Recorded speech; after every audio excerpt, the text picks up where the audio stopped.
Thanks for joining us inside the Dancer's Studio, where we bring listeners like you closer to the creative process. Inside the Dancer's Studio is a program of the National Center for Choreography in Akron, Ohio. This podcast was recorded as an ongoing documentation practice with NCCAkron visiting artists in 2024 and 2025.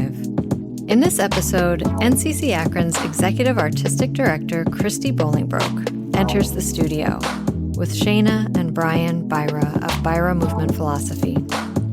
Their New York City and Detroit, Michigan-based dance theater company creates live performance, dance film, and immersive virtual reality experiences. Shaina and Bryan are recipients of the Creators of Culture Award through Culture Source Detroit and were honored as nominees for Outstanding Breakout Choreographer by the Bessie Award Committee in 2023.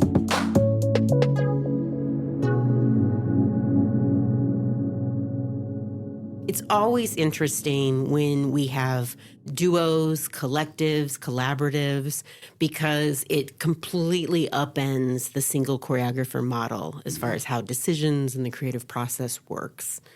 I'd love to start by hearing from both of you, how or when did you decide to claim the role choreographer? I've been dancing or making dances since I was about 14 years old, teaching at my local studio, making up the competition pieces and the recreational pieces, teaching class to pay for my lessons.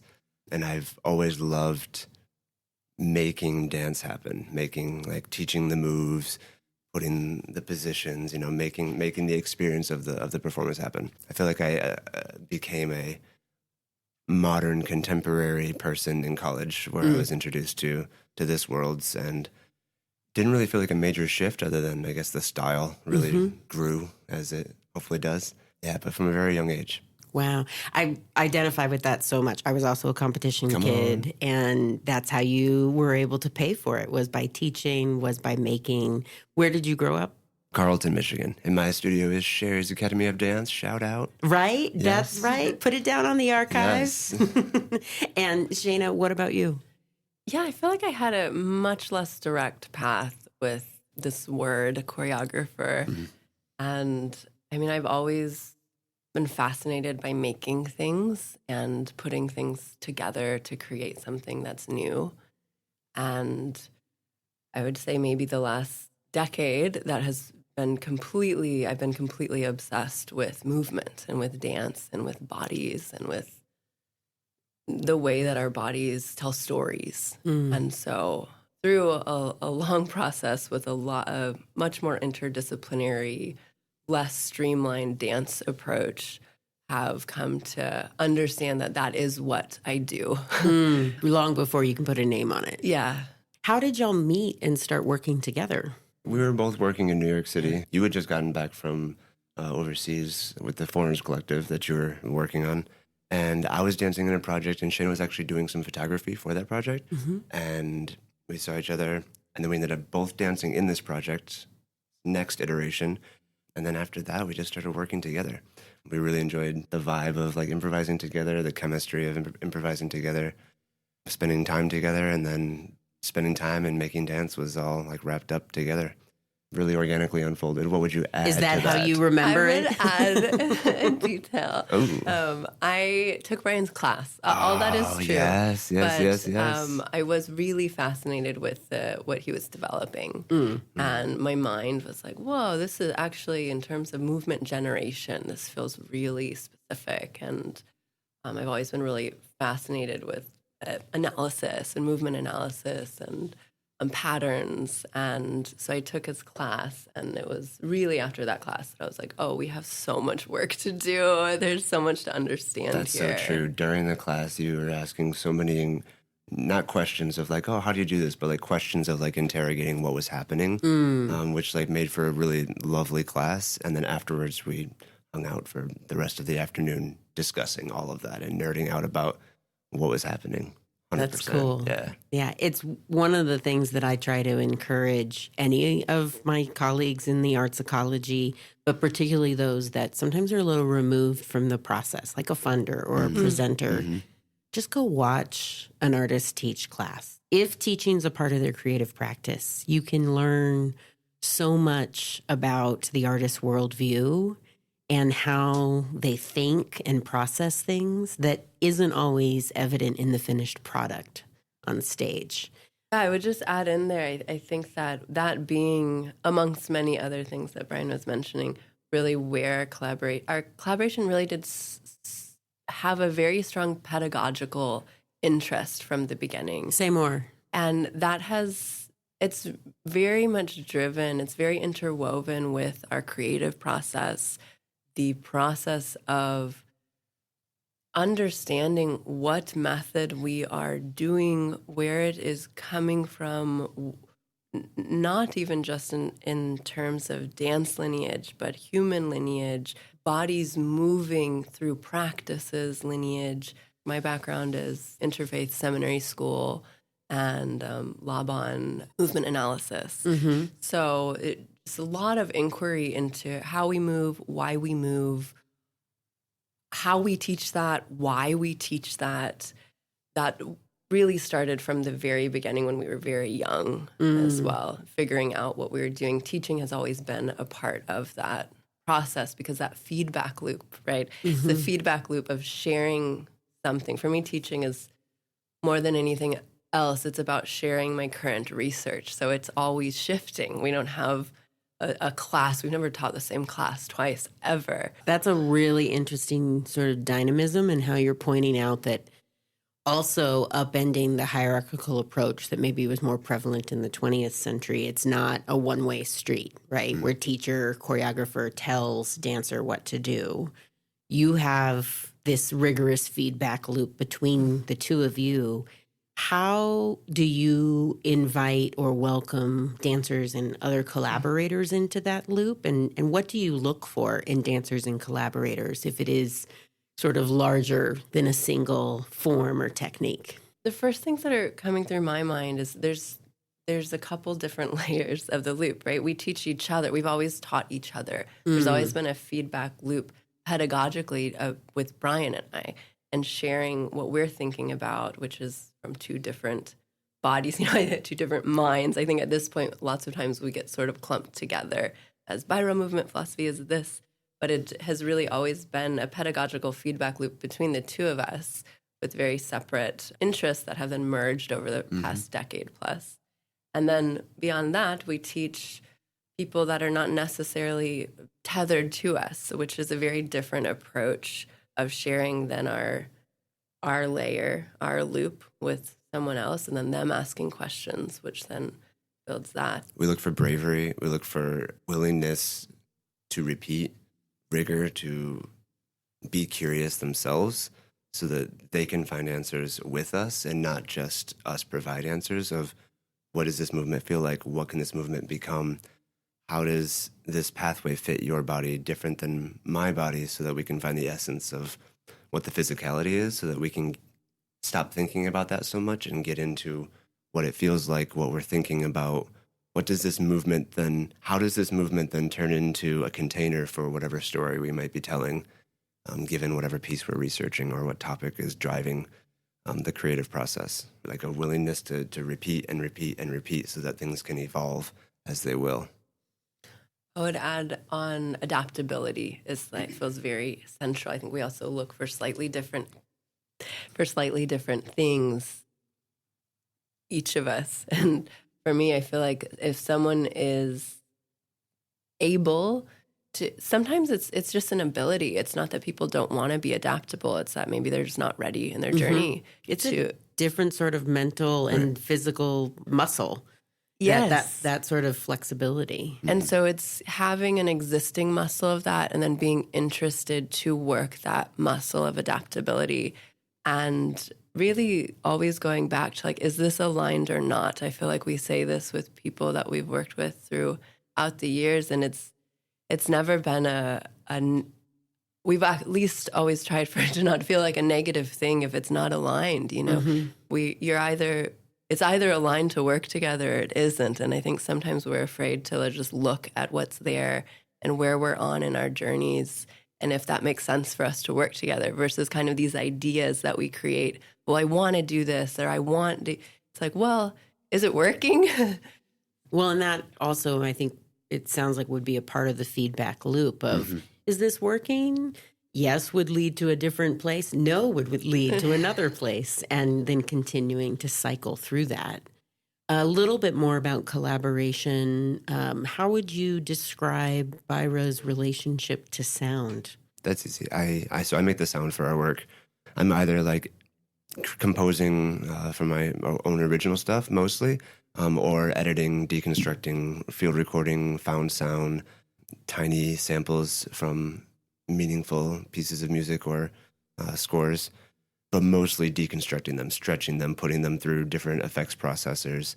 I work with Logic Pro X and Ableton specifically, and then I play some instruments. I play guitar, a little bit of piano, sing.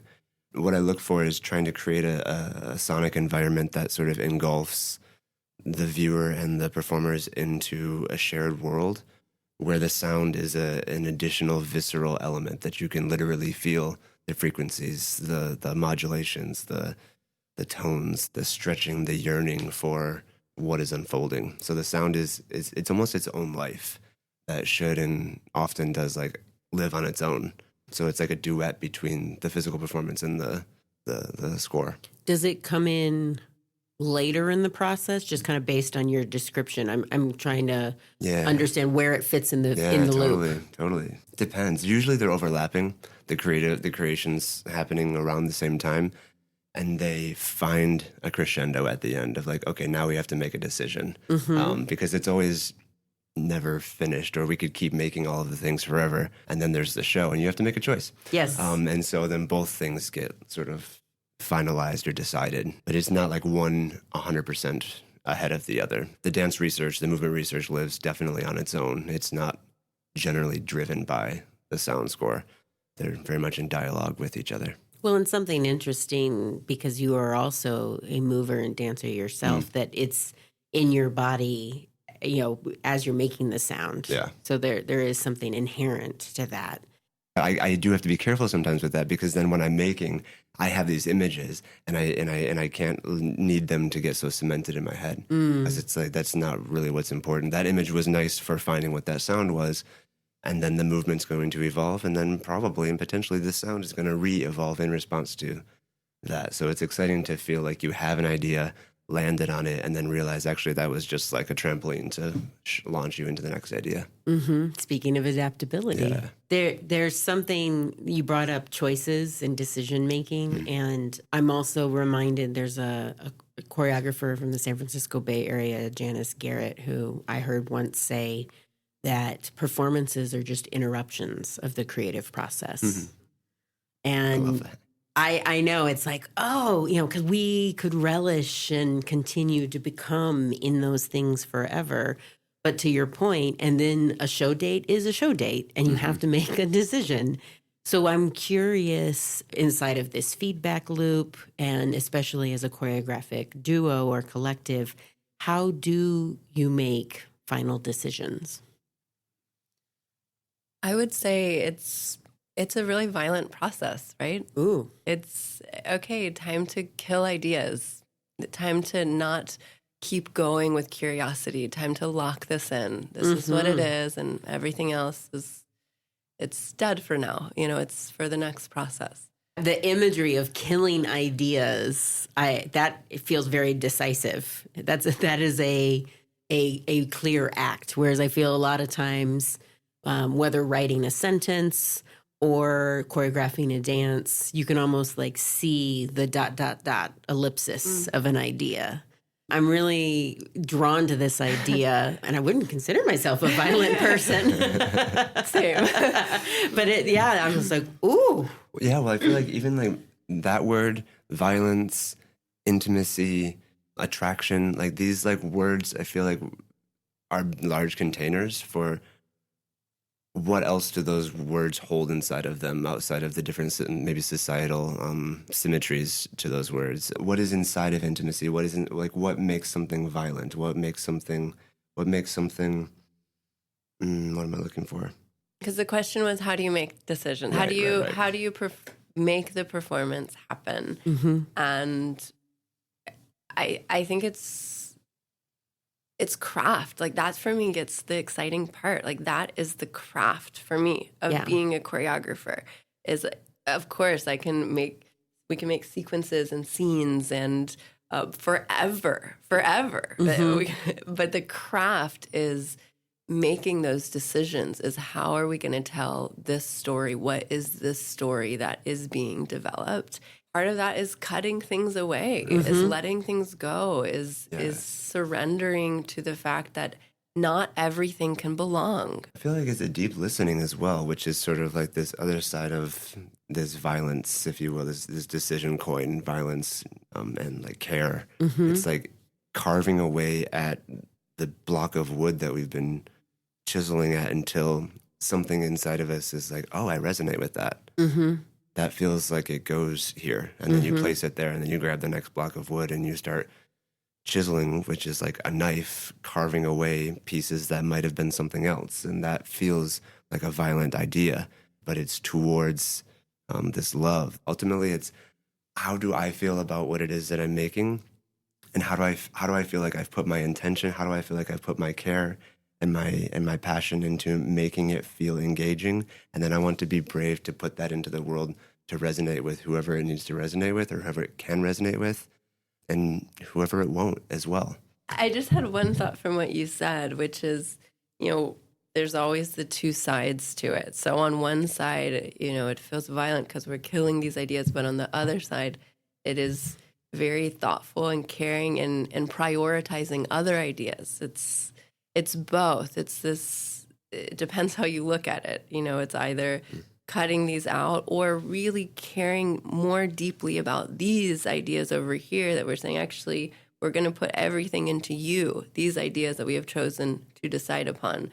And in that way, it's a huge act of love for those ideas. Depending on how you look at it, it's either an act of love or an act of violence, depending on which side you're looking at. Yeah, and I would even flesh it out from what we've talked about so far, that it isn't the binary which side, but that bringing up the feedback loop, not all entry points in the loop are necessarily the same act or tool. Exactly. And that informs the listening that you mentioned, Bryan, and as well as embracing the love and violence that you mentioned, Shaina. It's like, when people are talking about distributed leadership, all they get to is like, okay, we don't want hierarchy. So now you got to figure out the how. It's not enough of just declaring it, but it's all of those parts in between to navigate that. Well, and the parts on top of each other and the parts that are happening at the same time. I think that exactly as you're saying, it's easy to look at any situation. We're talking about making dances right now and see it in one way or another versus it is both. It's both ways at the same time, and it's so much more also at the same time. And when we can hold that whole container, then there's endless possibilities of what things can be. Then no one is actually right or wrong. Yeah. Everyone is valid in how they feel because it's all true.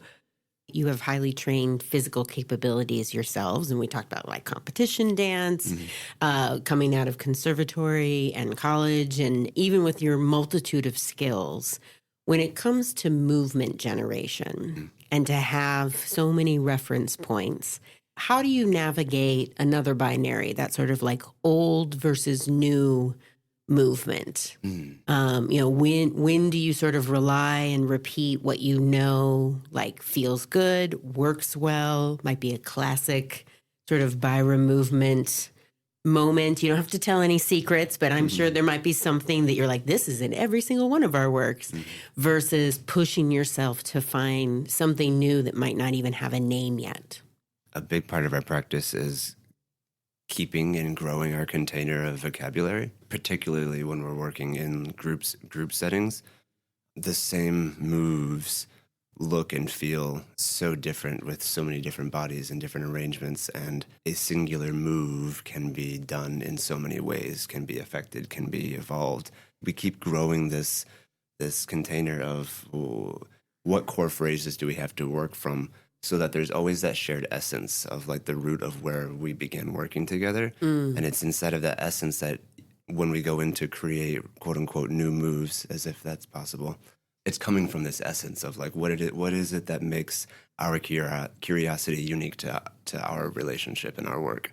And we invite people to find their additions to that through our sort of roots that we hold on to and accrue. Our archive is vast. We hold on to so much baggage. A lot of it is in the form of choreography, and a lot of it is in the form of experience that's then embedded in when we made those sequences. And it feels very central to our work, which largely centers around weight and understanding the weight we give and receive, to hold on to a lot of that and to teach it and to continue to teach it in sequences that we made over a decade ago.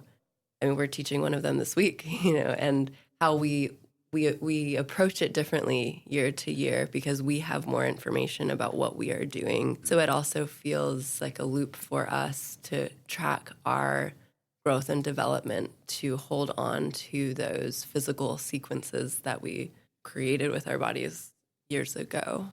We're all aging, right, from like day one.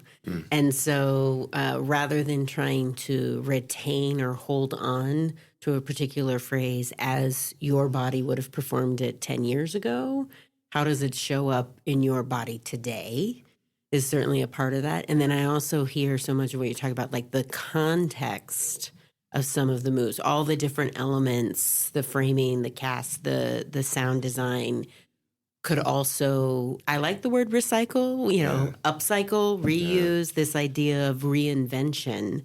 And nice shout out to, I don't know if that was your intention, Baz Luhrmann's Strictly Ballroom. There are no new steps.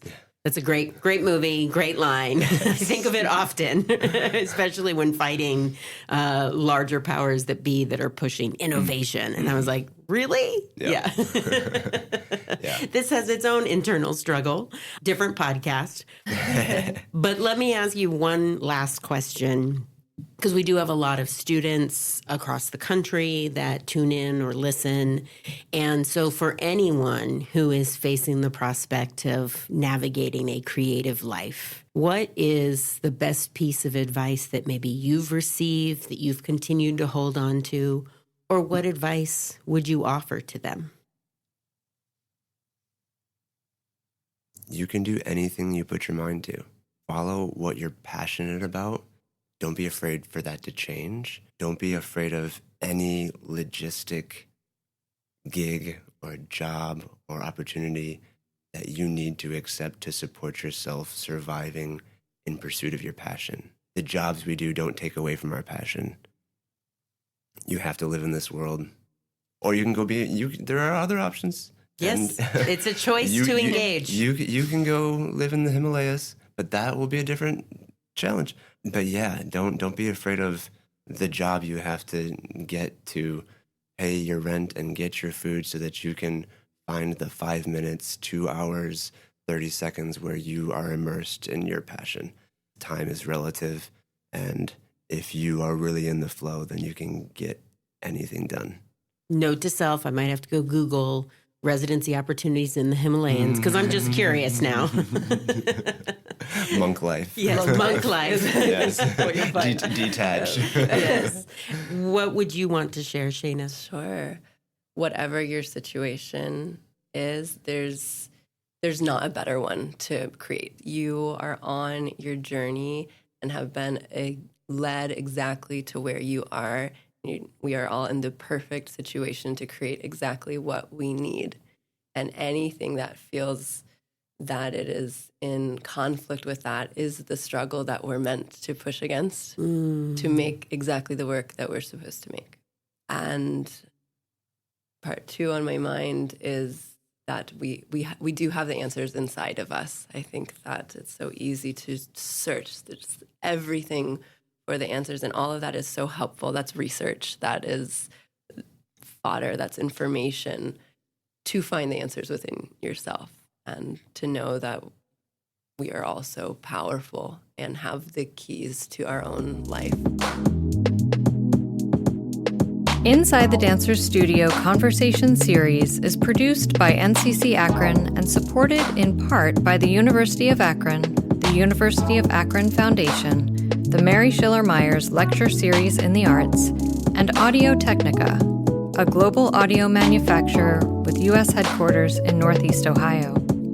Our podcast program is produced by Lisa Niedermeyer of Handmade Future Studio. Rahsaan Cruz is our audio engineer, with transcription by Arushi Singh, theme music by Flaco Torres, and cover art by Micah Kraus. Special thanks to Laura Alicott, Sarah Durham, Christy Welter, Nikisha Moore-Dunson, and Dante Fields. To learn more about NCCAkron, please visit us online at nccakron.org and follow us on Instagram or Facebook at NCCAkron. We hope you enjoyed this episode, and we encourage you to subscribe on your favorite podcast streaming platform by searching for Inside the Dancers Studio. Thanks for listening, and stay curious.